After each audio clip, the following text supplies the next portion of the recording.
अस्सलाम वालेकुम दोस्तों, कैसे हैं? ठीक हैं, खैरियत से हैं? अच्छा दोस्तों, मैं ना रात न्यूज़ सुन रहा था, कुछ टिकटॉक पे चीज़ें चल रही थी। बड़ी खुशी हो रही थी कि पाकिस्तान को अल्लाह पाक इज़्ज़त दे रहा है जी, दोबारा डोनाल्ड ट्रंप मुज़ाकरात के लिए आने लगे। लेकिन यार मेरे माइंड में ना फौरी एक चीज़ आई। मैंने कहा यार इस इज़्ज़त के पीछे एक बंदा बैठा है जिसका नाम ही नहीं कहीं पे भी सुनने को आ रहा, ना कोई इन्फ्लुएंसर ले रहा है, ना कोई टिकटॉक पे सुनने में आ रहा है, ना कोई न्यूज़ चैनल। चलो न्यूज़ चैनल का तो नहीं काम मैं कह सकता, क्योंकि वो तो उसने न्यूज़ देनी है मौके पर कि यार ये हो रहा है, ये हो रहा है। लेकिन एटलीस्ट यार ये जो टिकटॉक पर इतना इतना अच्छा भाई बोलते हैं, बड़े बड़े लोग ऐसे हैं जो बड़ा खूबसूरत बोलते हैं और अच्छा बोलना आता है उनको, यार उनको चाहिए उनका नाम लें। एक शख्सियत जो बिल्कुल हाइड हुई है वो डॉक्टर अब्दुल कदीर खान। आज यार पाकिस्तान में ना जितनी इज्जत मिल रही है, जितनी इज्जत मिल रही है, मैं कह रहा हूँ इसके पीछे डॉक्टर अब्दुल कदीर खान है। कैसे? पाकिस्तान की तरफ दुनिया में कोई मुल्क मैली आंख से नहीं देख सकता। डिफेंस पावर हमारी बहुत ज़्यादा है। वो क्या है? वो डॉक्टर साहब ने हमें दी थी, ठीक है। उसके बाद दी तो अल्लाह पाक ने थी, लेकिन वसीला डॉक्टर साहब बने थे। उसके बाद दूसरे नंबर पर उन्होंने अपनी पूरी ज़िंदगी वक्फ कर दी पाकिस्तान के लिए। बड़ी याशी की ज़िंदगी गुजार सकते थे, बड़ा लेविश लाइफ थी उनकी, बीवी बच्चों के साथ गुजार सकते थे, लेकिन उन्होंने अपनी कुर्बानी दी है। आज अगर देखा जाए क्या पाकिस्तान का फाइनेंशियल मसल इतना है कि दुनिया में इतना प्रोटोकॉल मिले। बहुत मालिक हैं जिनका फाइनेंशियल मसल पाकिस्तान से बहुत ज़्यादा स्ट्रॉन्ग है। फॉर एग्ज़ाम्पल आप ये अरबियन ममालिक जो हैं इनको ही देख लें, बहुत पैसे में बहुत ज़्यादा हैं, पर क्या है, इनके पास मिलिट्री पावर नहीं है, डिफेंस पावर नहीं है, जिसकी वजह से जो इज़्ज़त पाकिस्तान को मिल गई इनको नहीं मिल रही।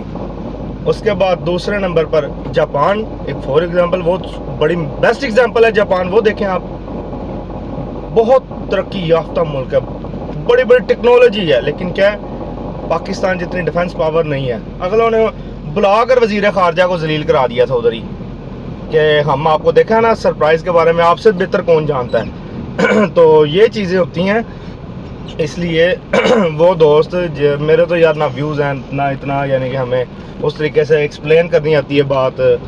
तो मैं अपने उन दोस्तों से रिक्वेस्ट करूँगा जिनके माशाल्लाह से अल्लाह पाक ने इज़्ज़त दी है, व्यूज़ भी हैं, लाइक्स भी हैं, कभी भी इस तरह का मामला आए तो यार ये आपका और मेरा हक बनता है कि उस शख्सियत को अपने बीवी बच्चों, अपनी अगली नस्लों तक डिलीवर किया जाए। वो हैं डॉक्टर अब्दुल कदीर खान साहब। बच्चों को डिटेल में बताया जाए, क्योंकि मैंने तो जहाँ तक उनके बारे में पढ़ा था ना, सिर्फ मैट्रिक में फ़िज़िक्स में जाके उनका नाम आया था डॉक्टर अब्दुल कदीर खान साहब का जी। ये बड़ा छोटा सा टॉपिक था, उसके अलावा नहीं कहीं पे भी मिलता। माइट भी पॉसिबल पीएचडी मैंने की नहीं तो आगे जाके कहीं पे हो उनका बुक्स में, लेकिन ये है कि हमारे नस्लों को इतना नहीं पता जितना पता होना चाहिए था। जिस लेवल की वो शख्सियत है उस लेवल पे उनका नाम पाकिस्तान में गूंजना चाहिए। पाकिस्तान में नहीं, पूरी दुनिया में हमें फ़ख्र है उन पे, और उस फ़ख्र को दुनिया को दिखाना चाहिए कि यार अगर हमारे पास एटम बम ना होता तो क्या हमें ये प्रोटोकॉल मिलने थे, क्या हमें इतनी इज़्ज़त मिलनी थी। माइट भी पॉसिबल पाकिस्तान अगर किसी को सपोर्ट करने का बोलता तो हमें जवाब भी मुँह की खानी पड़ती जवाब में कि चुप कर जाओ, शुक्र करो तुम्हें कुछ नहीं कह रहे। लेकिन अल्हम्दुलिल्लाह इतनी अब जरूरत नहीं है किसी की कि कोई हमें कह दे। इंडिया बहुत बड़ा मुल्क है, हर तरफ से बहुत बड़ा है पाकिस्तान से, लेकिन अल्हम्दुलिल्लाह डिफेंस में वो भी हमसे ऊपर नहीं है, डरता है हमसे, अल्लाह का शुक्र है। और उसके पीछे सिर्फ एक शख्सियत है जिनका नाम है डॉक्टर अब्दुल कदीर खान। मैं रिक्वेस्ट करूंगा वो दोस्त जो बहुत अच्छा बोल लेते हैं, जिनके व्यूज़ भी ज़्यादा हैं, फॉलोअर्स भी ज़्यादा हैं, उनको चाहिए कि इनके ऊपर लाजमन कभी भी कोई इस तरह का मामला बने तो डॉक्टर साहब का नाम ना भुला करें। किसी जंग में, किसी भी महाज पर डॉक्टर साहब को प्रमोट किया करें ज़्यादा से ज़्यादा। नो डाउट हमारी पाक आर्मी का बहुत बड़ा किरदार है कि अगर एक असासा है उसको यूटिलाइज़ ना सही किया जाए तो वो भी फ़ायदा नहीं होता। पाक आर्मी बड़े अच्छे तरीके से यूटिलाइज़ कर रही है उस चीज़ को, जिसकी वजह से हम दुनिया में बड़े डे बाय डे अल्लाह पाक हमें इज़्ज़त दे रहा है। तो वो फ़िलहाल मेरे माइंड में यही अल्फाज आए थे।